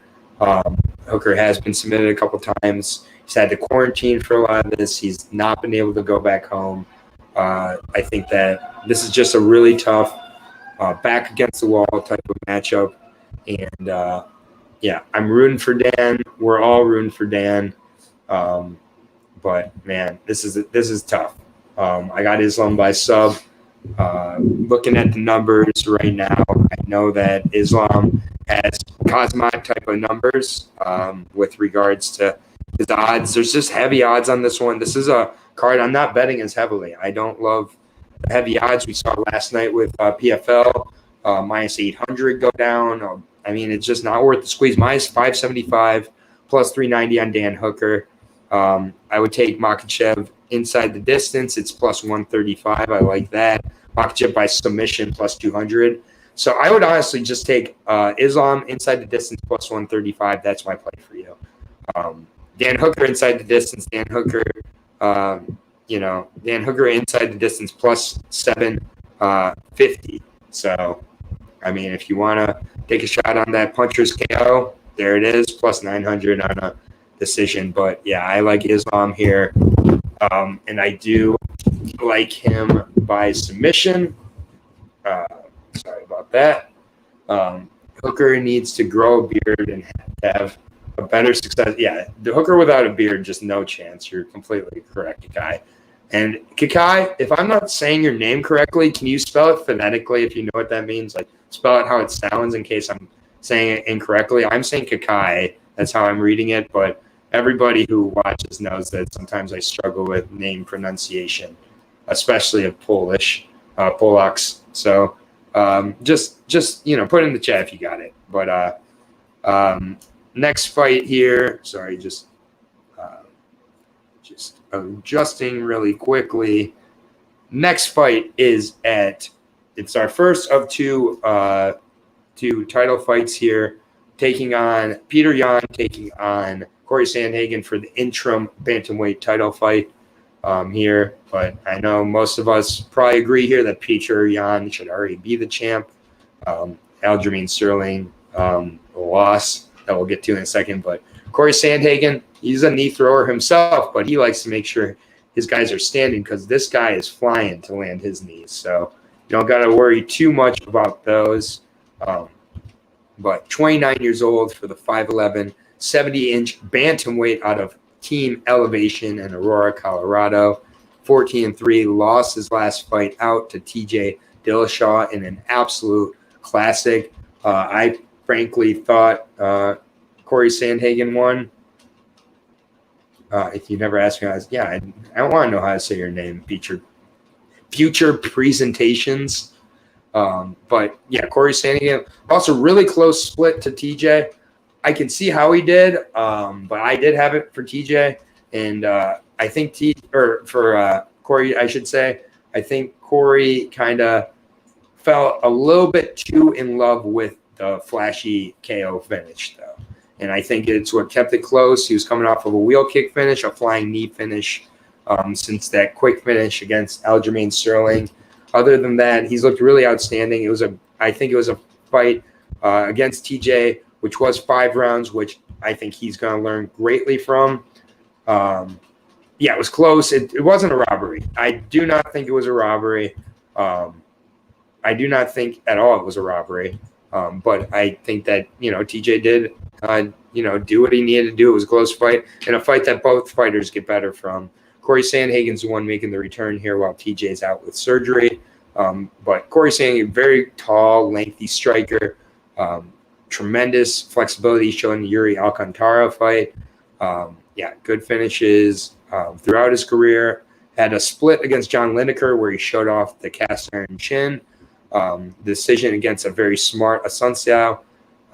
Peter Yan here. This is his second straight 5-round fight for both these guys. Peter Yan 15-2 for No Mercy, 28 years old, 5'7", 67-inch reach. So that is on paper a 3-inch reach disadvantage for Peter Yan. No, this was not one of the worst robberies ever. That's false.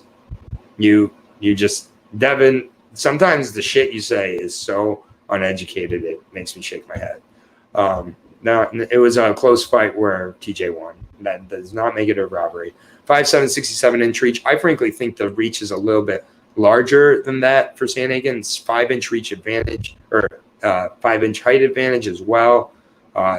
He is coming off of a quote-unquote loss against Aljamain, a fight where Aljamain was really looking sloppy, and just Peter Yan took advantage of it, was pouring it on in the 4th round, has a 5th-round finish against Jose Aldo in the fight prior, seems to really turn it on in these late rounds. 3rd-round finish of Uriah Faber, really seems to work his way into the fights. He's not a big first-round finisher, really sets the tone and then works his way in, albeit his UFC debut was a first-round finish, but other than that, 2nd, 3rd-round finish, 4th-round finish, 5th-round finish. I think this is a really interesting fight. It's a very good one. And TJ is washed. Dude, he just beat Corey Sandhagen. Are you new to the sport? Did you start watching the sport a year ago, Dev? Because you're talking like you don't know what you're talking about. But yeah, I think this is a great fight. I think it's a super close fight. I do think that where I'm at is that Peter Yan has looked very, very good so far in his career. But there is my concern about how he does against the larger bantamweights. With regards to Aljamain Sterling, Aljamain was able to crowd, albeit Peter was winning the fight. He was getting pressured at points. I think that Corey Sandhagen looks to be more the counter striker, movement and distance here. And I think that gets him into a similar type of spot where we're into another very close fight here. I personally have this going to a decision, and I think that it's very, very close. I personally am going to take a shot at the over 4.5. I see a lot of guys here who are liking the inside the distance. I think both guys are very well matched, and physically it's going to be tough for Peter, I think, to get him into a position to finish. But I do think I'm going to take Peter Yan here. But this is a close one, and I'm going to take Peter by decision. Plus 155, Peter is by decision, minus 230 overall. Peter Yan can do what TJ did and better. Yeah, exactly. Corey. So here, let me explain a little bit. TJ did nothing, blew his knee out in the first round, and still had an extremely competitive fight. Whose fault is that? Is that TJ's fault or is that Corey's fault? That's Corey's fault. Corey was waiting for the perfect shot. Corey allowed for TJ to pressure. Corey allowed for TJ to stay in the fight. Corey allowed for TJ to steal rounds. Peter can pressure. Peter can stay in fights. Peter definitely can steal rounds. Again, I like the over 4.5. I think this fight does go the distance. I think it's very close. I'm not going to bet it minus 135. I'm not crazy about. I don't tend to bet over-unders when they're minus. But, yeah, I think that with Yan, he's coming into this fight and he wants to become champion. I don't think he cares about who he's becoming champion about. And, yeah, I'll just leave this up here for the rest of the time because I can't keep addressing your comments, Dev. You're talking straight bullshit. I get it that you're on Corey Sandhagen, you're excited, but I'm not, I'm going to have to go with Peter Yan here. He does not have a blown out knee, and I think that he learned a lot from TJ and can replicate quite a bit of that as well. Really good level of competition. Peter Yan, one of the best 135ers in the world. Only losses coming by disqualification and split decision. I think this is a 48-47. Either way in the TJ fight. And, and there's no way. Okay, dude, you're the one. Okay, dude, you got my attention.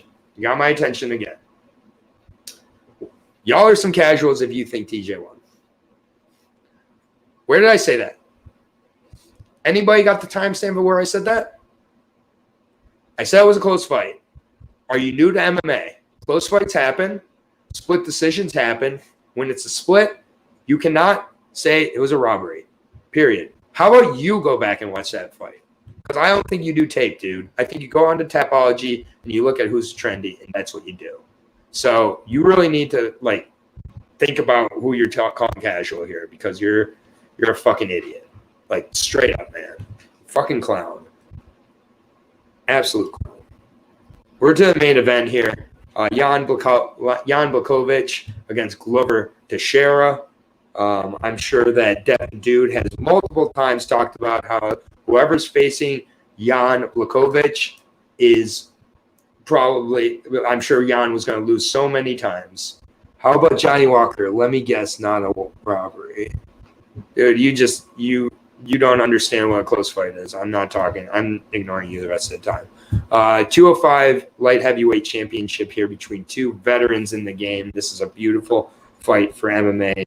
Jan Blkovic taking on Glover, 32-7 against 28-8, 38 against 42, 6'2", 76-inch reach for Glover, 6'2", 78-inch reach for Jan. I will be breaking down Glover first, the Brazilian pit bull, 32-7. Loved watching the last 5 fights from this guy. 5 straight wins for him here out of Texiera MMA.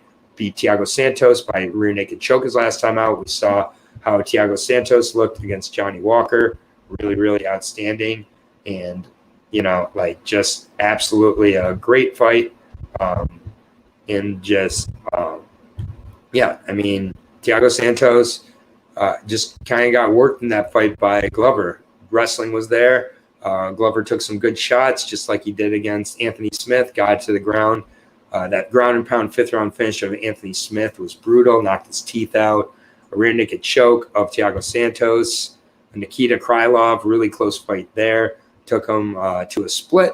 That was a little bit of a concerning one, but rear naked choke of Jan Kutalaba, arm triangle of Carl Roberson. Basically, Glover has rediscovered that he is a Brazilian Jiu-Jitsu black belt. Kind of came into the UFC known for his striking more so, his boxing, and I think he kind of struggled at points. He's had some up and downs, losses to John Jones, Phil Davis, knocked out by Anthony Johnson, knocked out by Glover, or by Gustafsson on like 5 straight uppercuts in that fight.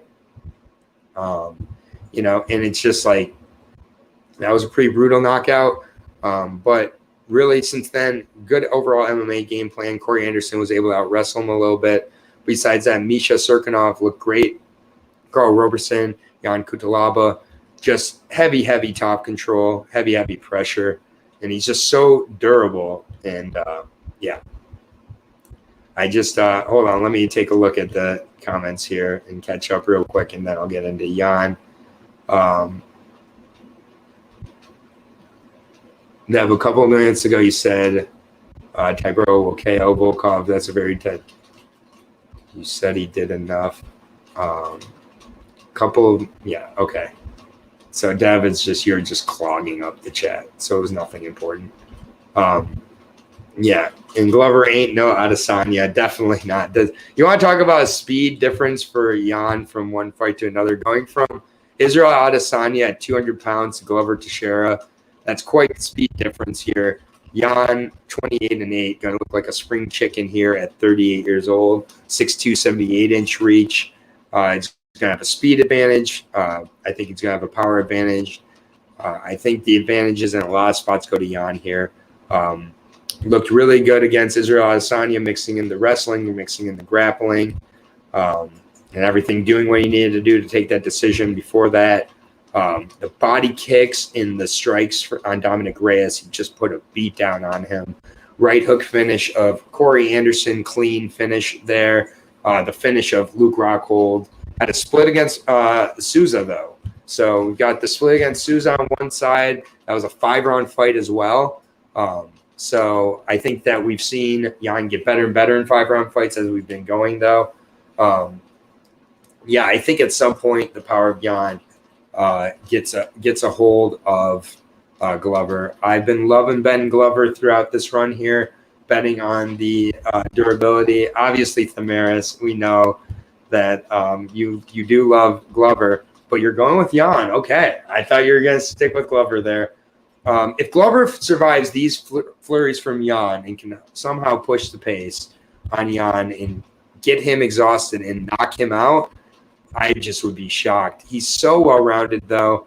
He's never been submitted. He was submitted by Kimura back in his 5th fight ever. But besides that, it's just Glover's best chances are around 1 KO. Man, that's rough. I'm not thinking stand the KO, knock it down, drop his hands, maybe 1 or 2. But after that, all champ. I agree. I think as this gets later, it becomes more Jan's fight to win. I got Jan Blkovic, and I'll say 3rd round knockout here. I think Glover and him give it a veteran go around for the first couple rounds, but in the 3rd round, I think Jan tracks him down, slows him down, and puts him away. So I am going to go with Glover here, or Jan. I'd love to go with Glover. Jan has been a dog for so many of his bouts, and he's finally we're not at that point. Jan, I think rather impressively, he's cashed as a dog in 9 of his 10 spots. I've cashed him quite a bit.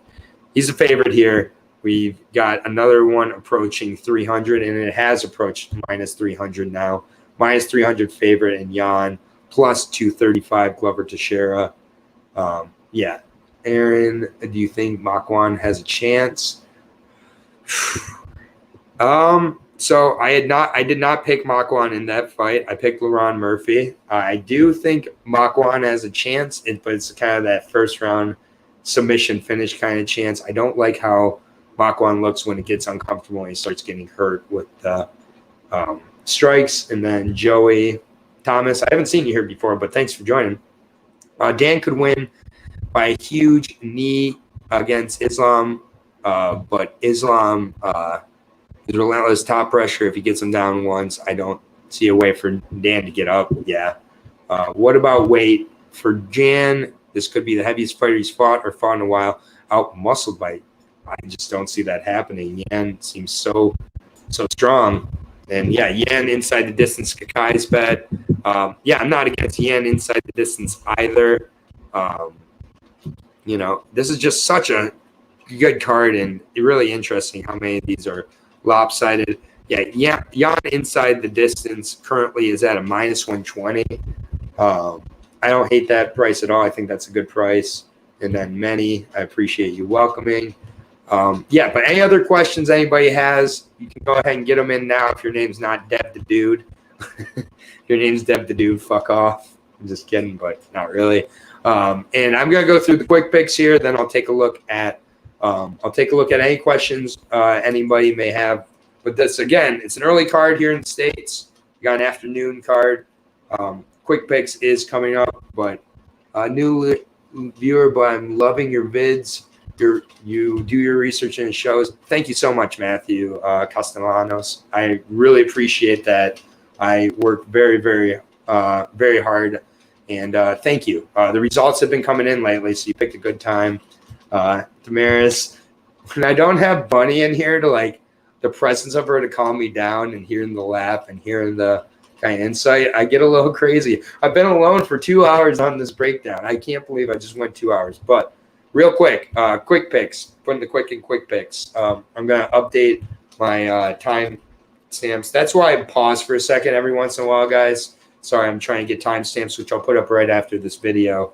But quick picks, and then any other questions, I'll answer in 1 second. Matthew, I saw your question, but I'll answer in 1 second. First fight of the night, Texiera Beckhoff versus Alan Naciamento. A very unconfident Texiera Beckhoff for me. The price is crazy. Alan Naciamento, live dog, possibly. We'll see. Damir Ismagulov versus Magomed Mustafayev. I like Damir Ismagulov for another decision here. I just love what I've seen out of him. Hu Yazong versus Andrei Petroski. Hu Yazong, if he can get it past the second round, has a chance, but I'll take Andrei Petroski in this one to kind of wrestle it. Makwan Parakani versus Laurent Murphy. I got Laurent Murphy. It's kind of hitting that next gear, that next level there. And then next fight is Michel Olenjachuk versus Shamil Gamazatov. I'll take Lord Michel versus underdog of the night, 5 fights in. Eliza Dos Santos versus Benoit Saint Denis. I love what I'm seeing Benoit Saint Denis, but I'm such a huge Dos Santos fan. Eliza Zaleski all day for me in that spot. Albert Doriav versus Roman Kopylov. This is the first one that I seem to be disagreeing with a ton of the chat on. I got Roman Kopylov to get the KO finish. I do not trust that Doriav chin. I've questioned why he's been off for so long, and he faced a guy in Bittencourt who's just not very good. He looked great against not great competition. We'll see how Kopylov looks after 2 years, or if he is great competition. But I'll take Kopylov by KO here. 3 KO losses for Albert. Going to be a 4th here, I'm betting. Zubar Tukov versus Ricardo Ramos, one of the closest fights of the night. I like Ricardo Ramos working with American Top Team on the wrestling, striking, and speed and movement advantage.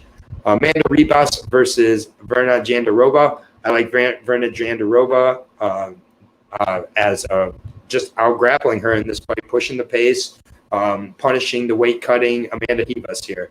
Magomed Ankalaev versus Volkan Ozdemir. I got Magomed Ankalaev. He's just better, more technical, straight punches. I think he gets a finish too. Li Jing Liang versus Hazmat Chimaev. Hazmat smash. And I'll get to all these in 1 second, of course, but Hazmat smash here. And I think he gets a finish. Alexander Volkov versus Tabora. I got Alexander Volkov here, just the better, larger, stronger kickboxer. And the takedown defense of 86% plays a huge factor here. I'll also be curious about Tabora's weight. Makhachev versus Hooker. I got Makhachev by a submission. Peter Yan versus Corey Sandhagen. I got Peter Yan here. Pressure and experience going to be a little bit too much. And Corey Sandhagen, still a very good fighter, no shame here, but I just think Peter deserves to be champ and wins the championship. Jan Blkovic versus Glover Teixeira. Battle of the veterans here. I'm rooting for both guys. I love both guys. There's not a bad guy in the main event. Jan Blkovic is my pick. Inside the distance, minus 120. I think KO personally is how he takes it. Those are the quick picks. It's tough to get quick picks that quickly when there's 15 fights. Really quick, I'm going to go through and see the questions here. All right. Sorry, bear with me. I think Glover's best chance is round 1. Yep. And then good point of view. Thamaris, thank you. You're a baller. Now you know what baller is. Thamaris, you can start calling people ballers. And then Aaron, Makwan, not a chance. Dan could win by KO. Yep. Sorry, I went a little too high. Yep. Jay, definitely Joey, welcome. And I love it. Joey's favorite bet is Albert Doriav by submission. Hey, dude, no shame in that. A lot of people are seeing Carl Roberson submitting you. Doriav should be able to first as well. I don't hate it, man. Maybe I'm going to look like a fool picking Kopylov. I think 3 KOs is troubling for me, too, especially in one against an 8-6 guy. I'm pumped for this card, too. Matthew, new viewer. Aaron, you loves the savage moments. Damaris, I love you. That Jordan Young fight we lost yesterday was brutal, but I'm rocking with you through thick and thin. Bro, I'm sorry. We all suffered on that one. I got Montez though over Shields, but yeah, I'm not gonna guarantee perfection. I'm going for it every week. Went 12 of 13 last week on the UFC card, 7 of 7 on the LFA card, 5 of 6 on the Contender Series this week as well. So Matthew, you're joining a good time, and as you can see, there are a bunch of savages in here. We're all awesome. This chat is the best chat on the internet. What do you think about Jandiroba as an underdog? Clearly, she has the strength. She's very durable. I think she has great value. Yeah, like I said, I think Amanda Ribas is a favorite because she's hot. Yeah, Amari let us all down. I'm not betting anyone with a bad gas tank anymore. That's why I'm fading. Yeah, true enough. We definitely shouldn't bet bad gas tanks at minus 800. We've live and learn. Great show as always. It's Halloween week. You couldn't dress as Bunny. God, Justin, I screwed up. I should have. I screwed that up. Vern is my friend. Oh, that's fantastic. Damaris, she's lucky to have a friend like you. And then, yeah, Joey. Yeah, a few of us like Verna. Yeah, Verna's a great pick. Spelled her name wrong. Vanna Jandiroba. My question is, how come you're so... Aw, that's so nice. I don't think I'm great. It's people around me who make me great. My co-host in the chat here. MMA. Joey, you belong here. This is it. Never a guarantee in terms of betting, and especially in MMA. Yeah, Amari ruined it. Yeah, go live bet. Yeah, my friend live bet Jordan Young at like plus 1100, and I've never been so jealous in my life. Yeah, not a bad idea. But that's the breakdown show. I'll leave it up for another 30 seconds if anybody has questions or anything. Sorry about kind of the helter-skelter. It's a solo breakdown show of 15 fights. It's not always easy, but yeah. I know, Black Panther. Also, I don't know if I've seen you here before, but so welcome. But Joey, Thamaris, Ms., Boston Commons Bunny, she had to kind of pop in and out because she's a boss. Justin, even you, Dev, respect to all of you. I'm in Ohio, so I just arrived Indiana Palace for my house. No live cash out. Yeah, I'm originally from Michigan. I hate to fade my boy Dan Hooker, but as long, yeah, I agree. Thamaris, thank you for bringing us happiness.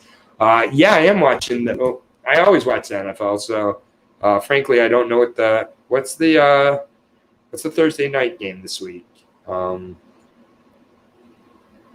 is it? Is it Cardinals and Green Bay? Is Cardinals Green Bay the Thursday night game this week? Because if so, that's an awesome Thursday night game. But oh damn. Well, I got Cardinals in my wins pool, so I got to ride with the Cardinals. I also got I also got Kyler Murray, Rondale Moore, and James Conner in my lineup, so I'm kind of married to him. Also, I'm a Lions fan, unfortunately, so I'll never pick the Packers. So yeah, awesome Thursday night game. I'm glad I went early. Yeah, Adams is out tonight. Aaron Jones is eating. So any locks feeling on the prelims? So real quick, I'll go with Matthew. This will be kind of my last question. Maybe I'll do a Q&A at some point if you guys want to.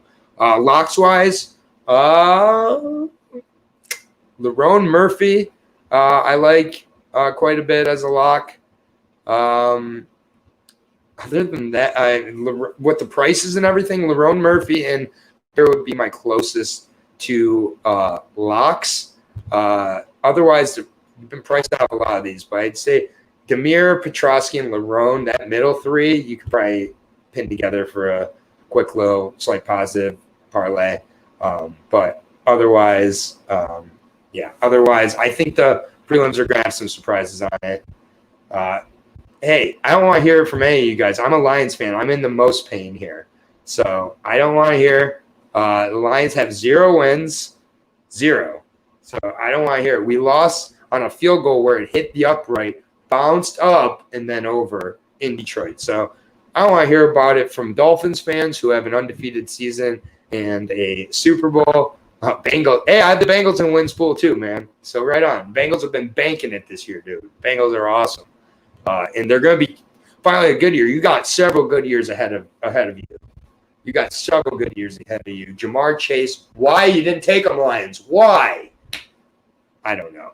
But any other questions for anybody? Or should we call it a night? There's still 11 of you here. If you want to ask me questions, I'll stick around for a couple more minutes. Otherwise, I'm going to take off and smoke a little weed. So any other questions? Otherwise, I love the chat. I love seeing you guys each week. It means so much to me that you guys follow along. The new guys, Matthew Castellanos, hope you stay on here, man. Joey, if you've been in chats before, I apologize. Usually Bunny's kind of the one running the chats. Damaris, awesome. LSU connection, baby. Yeah, go Dogs. Bunny's a huge LSU fan. So Chico's going to sing us out here. I think that's my sign that it's time to go, though. Chico's giving me the cue. But honestly, thank you guys so much for watching the show. I don't know why the dinosaurs died, but watch Fantasia. There's an awesome musical segment with that Black Panther. But thank you guys so much for joining me. I would not have the show without you guys. So thank you. Best of luck this weekend. Enjoy the fights, everybody, and keep taking care of each other out there. Peace and love, as Matthew said. Thank you so much for being here, everybody. Solo show is not easy otherwise. Family Guy reference. Excellent. I thought you were just asking a random question. I haven't watched Family Guy in years, but I love the first 3 seasons. Had him